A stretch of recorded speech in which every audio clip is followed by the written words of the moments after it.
Hello दोस्तों, आज हम पढ़ने जा रहे हैं कक्षा 12वीं के इकोनॉमिक्स के जो महत्वपूर्ण प्रश्न हैं और उनके सॉल्यूशन। जो छोटे प्रश्न आएंगे आपके परीक्षा में उनको हम अब देखेंगे इसमें। तो इनको अच्छे से पढ़ना, इनको याद करना। बहुत सारे क्वेश्चन आपको इनसे मिलेंगे। ठीक है, शुरू करते हैं। तो सबसे पहला है, जीडीपी का फुल फॉर्म क्या है? जीडीपी यानी कि इंग्लिश में कहते हैं ग्रॉस डोमेस्टिक प्रोडक्ट, यानी सकल घरेलू उत्पाद। ठीक है। फिर जीएनपी, जीएनपी का फुल फॉर्म क्या है? तो इसका है ग्रॉस नेशनल प्रोडक्ट, सकल राष्ट्रीय उत्पाद, सकल राष्ट्रीय उत्पाद। फिर NNP, NNP net national profit, यानी शुद्ध राष्ट्रीय उत्पाद। अगला है एनएनपीएफसी, तो इसका साधन लागत पर शुद्ध राष्ट्रीय उत्पाद। एफसी का मतलब क्या होगा? साधन लागत पर शुद्ध राष्ट्रीय उत्पाद। अगला है एनएनपीएमपी, तो ये बाजार कीमत पर, बाजार कीमत पर शुद्ध राष्ट्रीय उत्पाद। फिर अगला है एमपीसी, एमपीसी का फुल फॉर्म है सीमांत उपयोग प्रवृत्ति, सीमांत उपयोग प्रवृत्ति। और एमपीसी का जो सूत्र है वो है delta C upon delta Y. ठीक है, delta C upon delta Y. फिर अगला है एमपीएस, एमपीएस का सूत्र है delta S upon delta Y, अर्थात सीमांत बचत प्रवृत्ति, सीमांत बचत प्रवृत्ति। अगला है एपीसी, अर्थात औसत उपयोग प्रवृत्ति, औसत उपयोग प्रवृत्ति। इसका सूत्र है सी अपॉन वाई, अर्थात प्रति इकाई उपभोग, प्रति इकाई उपभोग। अगला है एपीएस, एपीएस का सूत्र है S upon Y, S upon Y, अर्थात प्रति इकाई बचत। ईपीएस का अर्थ होता है औसत बचत प्रवृत्ति। ठीक है।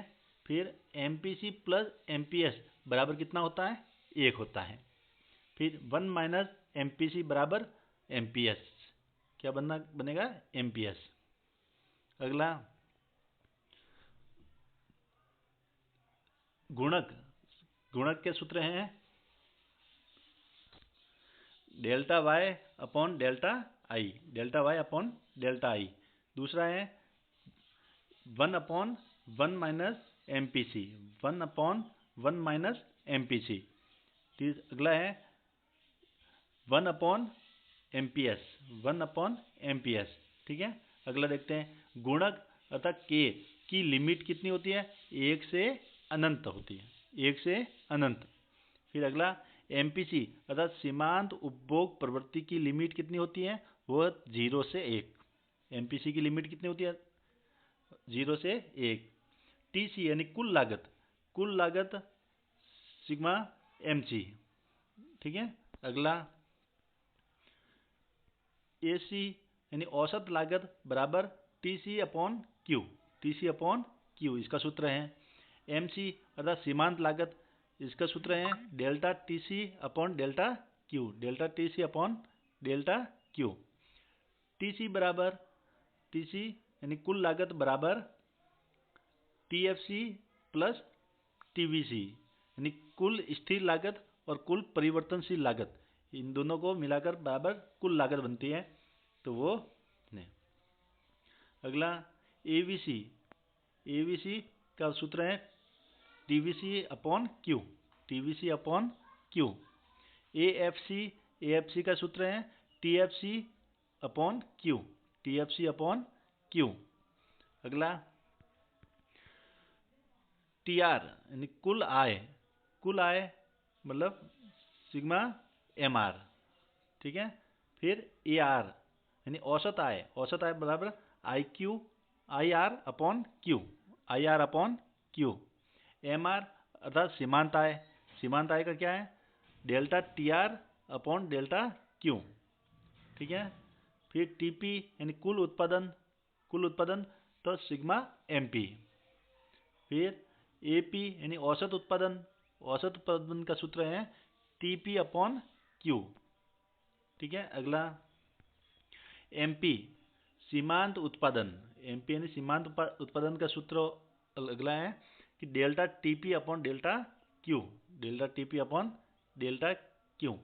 तो सीमांत उत्पादन यानी एमपी बराबर कि एमपी डेल्टा टीपी अपन डेल्टा क्यू का यह है कि एक अतिरिक्त साधन लगाने से कुल उत्पादन में, एक अतिरिक्त साधन लगाने से कुल उत्पादन में जो परिवर्तन होता है उसे बोलते हैं सीमांत उत्पादन।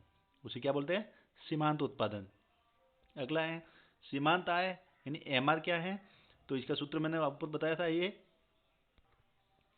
तो इसका मीनिंग है एक अतिरिक्त इकाई बेचने से कुल आय में जो परिवर्तन होता है उसे सीमांत आय कहते हैं। यानी एक अतिरिक्त इकाई बेचने से कुल आय में जो परिवर्तन होता है उसे सीमांत आय कहते हैं। अगला सीमांत लागत। तो सीमांत लागत एमसी बराबर कि एक अतिरिक्त इकाई का उत्पादन करने से, एक अतिरिक्त इकाई का उत्पादन करने से कुल लागत के आने वाले परिवर्तन को, जो परिवर्तन आता है उसको क्या बोलते हैं? सीमांत लागत कहते हैं। ठीक है, इसका सूत्र मैंने ऊपर बताया भी था। तो एमसी यानी कि सीमांत लागत बराबर delta TC upon delta Q. अगला मांग की लोच यानी ईडी, यानी इसका सूत्र है मांग में अनुपातिक परिवर्तन अपॉन कीमत में अनुपातिक परिवर्तन। मांग में अनुपातिक परिवर्तन अपॉन कीमत में अनुपातिक परिवर्तन। पूर्ति की लोच यानी ईएस, इसका है कि पूर्ति की मात्रा में अनुपातिक परिवर्तन अपॉन कीमत में अनुपातिक परिवर्तन। आरबीआई यानी इसका फुल फॉर्म है रिजर्व बैंक ऑफ इंडिया, यानी केंद्रीय बैंक, ये केंद्रीय बैंक है। SBI state bank of India यानी व्यावसायिक बैंक है। आरबीआई तो कैसा है? केंद्रीय बैंक है, और ये एसबीआई है व्यावसायिक बैंक। सीआरआर यानी कैश रिजर्व रेशियो यानी नकद आरक्षित अनुपात। ठीक है, इसका फुल फॉर्म। अगला सीआरआर, तो ये क्या है कि प्रत्येक वाणिज्यिक बैंक को, प्रत्येक जो वाणिज्यिक बैंक है उसको अपनी कुल जमा का एक न्यूनतम प्रतिशत भाग आरबीआई के पास जमा रखना पड़ता है, वो सीआरआर। ठीक है, एसएलआर अर्थात स्टेटरी लिक्विडिटी रेशियो यानी वैधानिक तरलता अनुपात। तो इसका परिभाषा क्या है कि वाणिज्यिक बैंकों को अपनी कुल जमा का एक न्यूनतम प्रतिशत भाग अपने पास नकद के रूप में रखना पड़ता है, वो एसएलआर है, और सीआरआर वो थी। अगला अब रेपो रेट और रिवर्स रेपो रेट, ये दो पूछते हैं। तो रेपो रेट क्या है? तो आरबीआई जिस ब्याज पर व्यापारिक बैंकों को अल्पकालीन ऋण देती है, जो थोड़े समय के लिए जो ऋण दिया जाता है वो रेपो रेट आता है। ठीक है, और जो रिवर्स रेपो रेट यानी कि अर्थात व्यापारिक बैंक जिस ब्याज पर दर पर आरबीआई को अल्पकालीन ऋण देते हैं, इसकी दर को रिवर्स रेपो रेट से कम होती है, वो है रिवर्स रेपो रेट। यानी व्यापारिक बैंक जिस ब्याज दर पर आरबीआई को अल्पकालीन ऋण, थोड़े समय के लिए जो ऋण देते हैं, इसकी दर रेपो रेट से कम होती है, वो रिवर्स रेपो रेट। बैंक दर यानी आरबीआई द्वारा जिस दर पर व्यापारिक बैंकों को ऋण प्रदान किया जाता है, वो है बैंक की दर। मुद्रा के प्राथमिक कार्य, अब मुद्रा के क्या क्या कार्य हैं वो देखते हैं कि विनिमय का माध्यम है। मुद्रा क्या है? विनिमय, और मूल्य का मापन है, मापक है। ठीक है, विनिमय यानी कोई चीज़ लेन देन करे, इसके लिए जरूरी है मुद्रा, और मूल्य का मापक। ठीक है, अगला मुद्रा के गौण कार्य, मुख्य कार्य ये प्राथमिक कार्य थे, और गौण कार्य और क्या है कि भावी भुगतानों का आधार है, मूल्य संचय का आधार है, मूल्य का हस्तांतरण होता है। ठीक है, अगला समग्र मांग के घटक। समग्र मांग के घटक क्या हैं? निजी या उपभोग व्यय, निजी निवेश मांग, सरकार द्वारा वस्तुओं व सेवाओं की मांग, और शुद्ध निर्यात मांग। ये क्या है? समग्र मांग के घटक हैं। अगला उत्पादन फलन यानी उत्पादन के साधनों व उत्पादन की मात्रा के बीच तकनीकी संबंध। उत्पादन के साधनों व उत्पादन की मात्रा के बीच तकनीकी संबंध, अर्थात Q बराबर F कोष्ठक L और शाख K गुणक। फिर अगला उपभोग फलन। उपभोग फलन क्या है कि आय व उपभोग के बीच संबंध, यानी आय बढ़ने पर उपभोग बढ़ता है और आय कम होने पर उपभोग घटता है। C बराबर F कोस ऑफ Y, ठीक है। ये इसका सूत्र है।